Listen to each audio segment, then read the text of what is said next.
नमस्कार साथियों, स्वागत है आपका आपके अपने चैनल प्रयास में।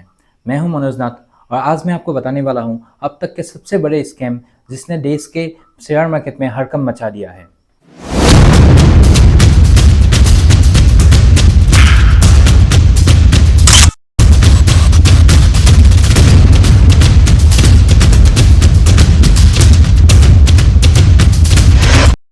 कमाने का तो सभी सोचते हैं, पर कितना तक? 1000, 10,000, लाख, 10 लाख, करोड़, 10 करोड़, 100 करोड़, यहाँ तक कि अंबानी जैसे लोग भी एक दिन में 150 या 200 करोड़ से ज़्यादा कमाने की नहीं सोचते होंगे। लेकिन एक अमेरिकी ट्रेडिंग कंपनी जेन स्ट्रीट ने भारत में सिर्फ एक दिन में 735 करोड़ रुपए के मुनाफे कमाए और जनवरी 2023 से लेकर मार्च 2025 तक उनकी टोटल रेवेन्यू थी लगभग $5 बिलियन, यानी 42,000 करोड़ से भी ज़्यादा। पर कैसे? आइए जानते हैं स्टेप बाय स्टेप। सबसे पहले जानते हैं जेन स्ट्रीट आखिर है क्या। जेन स्ट्रीट एक अमेरिकन ट्रेडिंग कंपनी है जिसकी शुरुआत सन 2000 में हुई थी। इनके पास 2600 प्लस एम्प्लॉयज़ हैं और ये 45 देशों में ट्रेड करती है। सिर्फ पिछले साल रेवेन्यू थी इसकी $20.5 बिलियन। इंडिया में इसकी 4 एंटिटीज़ काम करती है, 2 इंडिया में और 2 इंडिया के बाहर में फॉरेन कंट्रीज़ में, और हांगकांग में भी ये काफ़ी तेज़ी से एक्सपांड कर रहे हैं। इंडिया में जेन स्ट्रीट की शुरुआत लगभग दिसंबर 2020 में हुई थी और इसके चारों एंटिटीज़ यहाँ पे फ्यूचर, ऑप्शंस एंड इक्विटी में ट्रेड करते हैं और पिछले 2 साल में इसने इतना प्रॉफिट कमाया है कि सब लोग हैरान रह गए।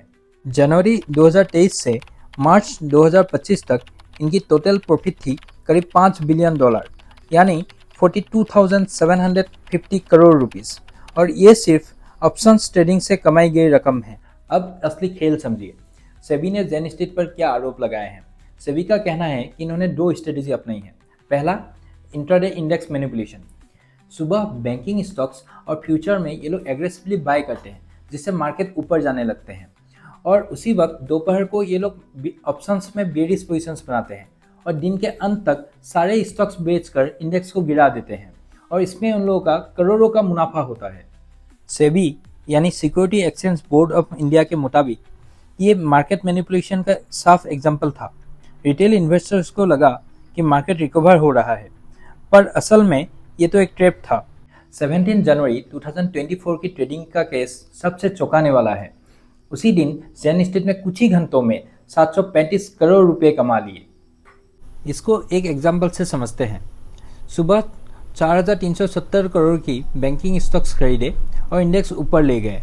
उसी वक्त ऑप्शंस मार्केट में बेरिश पोजीशंस बनाई, फिर दोपहर में सब बेचकर इंडेक्स को गिराया गया।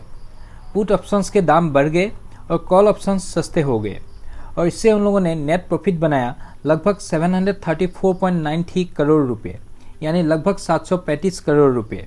और दूसरा है extended marking the close strategy, जिसमें जेन स्ट्रीट पर यह आरोप लगाया कि वो क्लोजिंग के टाइम, जिसमें एफएनओ के सेटलमेंट का काफ़ी इंपॉर्टेंट वक्त होता है, उसी टाइम वो प्राइसेस को मैनिपुलेट करते हैं। प्रॉफिट्स ज़्यादातर एक्सपायरी डेज पर ही अनयूजुअली हाई थे। जब ऑप्शंस कॉन्ट्रैक्ट्स एक्सपायर होते हैं और प्राइस को कंट्रोल करना सबसे आसान होता है।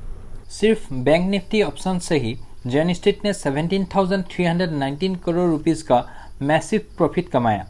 सेबी के ऑर्डर के मुताबिक जेएस ग्रुप ने सभी सेगमेंट्स को मिलाकर टोटल 36,500 करोड़ से भी ज़्यादा का प्रॉफिट कमाया। ये कोई एक दिन का खेल नहीं था। हालांकि सेबी उन पे काफ़ी दिनों से नज़र रखते हुए आ रहे थे, पर उनकी 18 दिन की सर्विलेंस पे ये पता चला कि 18 में से 15 बार उन्होंने पहली स्ट्रेटेजी यानी इंट्राडे इंडेक्स मैनिपुलेशन स्ट्रेटेजी का यूज़ किया, और बाकी 3 बार उन लोगों ने दूसरी स्ट्रेटेजी यानी मार्किंग द क्लोज स्ट्रेटेजी का यूज़ किया। फरवरी 2025 में नेशनल स्टॉक एक्सचेंज ने एडवाइजरी भेजी थी, लेकिन जेन स्ट्रीट ने ट्रेडिंग जारी रखी। सेबी के एडवाइजरी को उन लोगों ने पूरी तरह से इग्नोर कर दिया। फिर आया सेबी के सबसे कड़ा एक्शन। जेन स्ट्रीट के चारों एंटिटीज़ पर ट्रेडिंग बैन लगा दिए गए। करीब 4,800 करोड़ से भी ज़्यादा इलीगल अर्निंग्स को इम्पाउंड करने की प्रोसेस शुरू कर दी गई। बैंक्स एंड ब्रोकर्स को इनके अकाउंट फ्रीज करने के आदेश दे दिए गए और इन्हें 21 दिन में जवाब देना होगा। सेबी का कहना है कि किसी फॉरेन ट्रेडिंग फर्म के खिलाफ ये अब तक की सबसे बड़ी कार्रवाई है। दोस्तों, ये पूरा मामला दिखाता है कि इंडियन रेगुलेटर्स कितने सख्त हो सकते हैं अगर कोई मार्केट मैनिपुलेशन करे। हालांकि जेन स्ट्रीट ने सेबी के फाइंडिंग्स को डिस्प्यूट किया है। आगे क्या होगा ये जानने के लिए हमें थोड़ा इंतज़ार करना पड़ेगा। अगर आपको ये वीडियो पसंद आया हो तो इसे लाइक करें, शेयर करें और सब्सक्राइब ज़रूर करें। मिलते हैं अगले वीडियो में कुछ नए इन्फॉर्मेशन के साथ। तब तक के लिए जय हिंद, जय भारत।